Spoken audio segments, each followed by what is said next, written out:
নমস্কার বন্ধুরা, কেমন আছেন সবাই? আশা করি যে যেখানে আছেন ভালো আছেন। আজকের ব্লগটা দারুণ মজার হতে চলেছে, কারণ আজকে আমি নতুন কড়াই কিনলাম, কুল মাখলাম, আমাদের পাশের বাড়ির বিয়ের প্যান্ডেল দেখলাম, আর সন্ধ্যের সময় মজার কিছু মুহূর্ত কাটালাম। আর দুপুরবেলা গেলাম একটুখানি আমাদের মিরপাড়ারই এক শনি মন্দিরে। তাহলে চলুন শুরু করা যাক।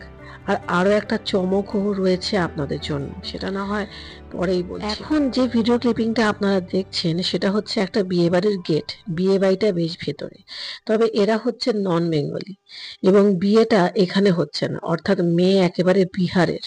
তো যাই হোক, বিয়ের ছোট ছোট ক্লিপিংস আমার এই ব্লগে কিন্তু ধরা পড়েছে। এই ব্লগে নয়, যে ব্লগগুলো আসতে চলেছে তাতে। তো যাই হোক, এখন ফিরে আসছি আমার দিন যাপনে। আজকে একটুখানি কুল মাখা করব। একদমই টাটকা কুল। ছোটবেলায় কুল খাওয়ার জন্য মন ভীষণ আকুলি বিকুলি করত, খুব ইচ্ছে হতো। তাই জন্য আজকে একটু কুল মাখছি। আমি বিশেষ কিছুই যোগ করিনি। কুলগুলোকে ভালো করে ধুয়ে নিয়েছি, তারপরে এর মধ্যে কাসুন্দি, লঙ্কার গুঁড়ো আর নুন অ্যাড করেছি। আপনারা চাইলে চাট মশলাও অ্যাড করতে পারেন। আপনাদেরও নিশ্চয়ই এরকম ভাবে কুল মাখা খেতে ইচ্ছে হয়, তাই না? অবশ্যই কিন্তু আমাকে জানাবেন কমেন্টের মাধ্যমে, ছোটবেলাতে কারা কারা কলাই পাতায় করে এরকম কুল মাখা খেয়েছেন। সত্যি এই ছোট ছোট জিনিসগুলো দিনটাকে ভীষণভাবে স্পেশাল করে দেয়। এই যে আমার নতুন কড়াই, আমার শাশুড়ি মা ঘরের বেশ কিছু পুরনো বাসন বিক্রি করে এটি কিনেছেন। দেখা যাক এতে রান্না কেমন হয়। তবে আপনারাই বলুন না, আমি ঠিক কি রান্না করলে আপনারা পছন্দ করবেন, অথবা আমার এই নতুন কড়াইতে কি রান্না আপনারা দেখতে চান, কোন রেসিপি আপনারা দেখতে চান, সবটাই কমেন্টের মাধ্যমে জানান।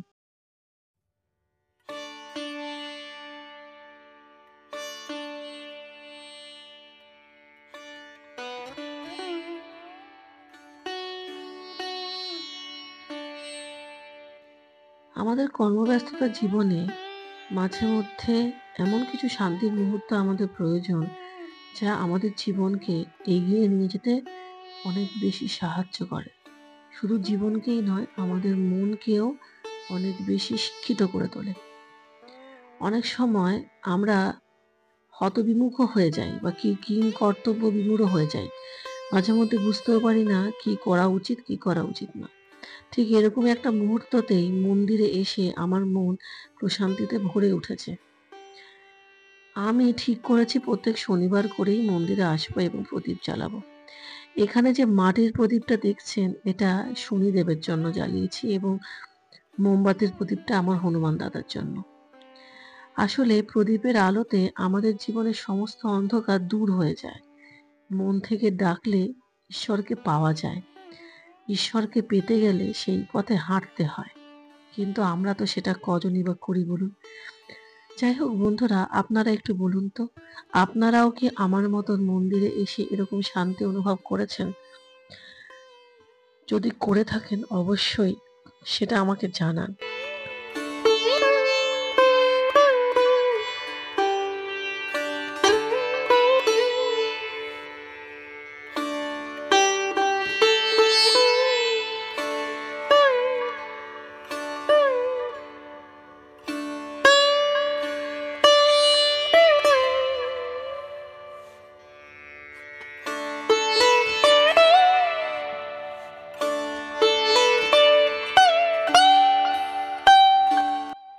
রাতের নীরবতা, ঠান্ডা হাওয়া আর সবুজের মাঝখানে যেন এক অন্যরকম প্রশান্তি। আজকে রাতের ছাদ বাগান যে আমার জন্য একটা দারুণ চমক রেখে দিয়েছিল, সেটা আমি বুঝতেই পারিনি। আজকে হঠাৎ করে সন্ধ্যাবেলা সন্ধেবাতি দেওয়ার সময় যখন ছাদে উঠেছি, তখন দারুণভাবে আনন্দিত হয়েছি। দেখছি নতুন করে আবার টমেটোর চারা বেরিয়েছে। এই ছোট ছোট জিনিসগুলো আমাকে খুব আনন্দ দেয়। আসলে আমার এই ছাদ বাগানের প্রত্যেকটা গাছের সাথে আমার একটা আত্মিক সম্পর্ক আছে। তারা আমাকে আনন্দ দেয়, তারাও আমার কথা বোঝে, আমিও আবার তাদের কথা বুঝি। আপনারা কারা কারা আমার মতন গাছ ভালোবাসেন আমাকে অবশ্যই জানান। আমার ভিডিও ভালো লাগলে একটা লাইক করবেন, সাবস্ক্রাইব করবেন এবং কমেন্ট অবশ্যই করবেন।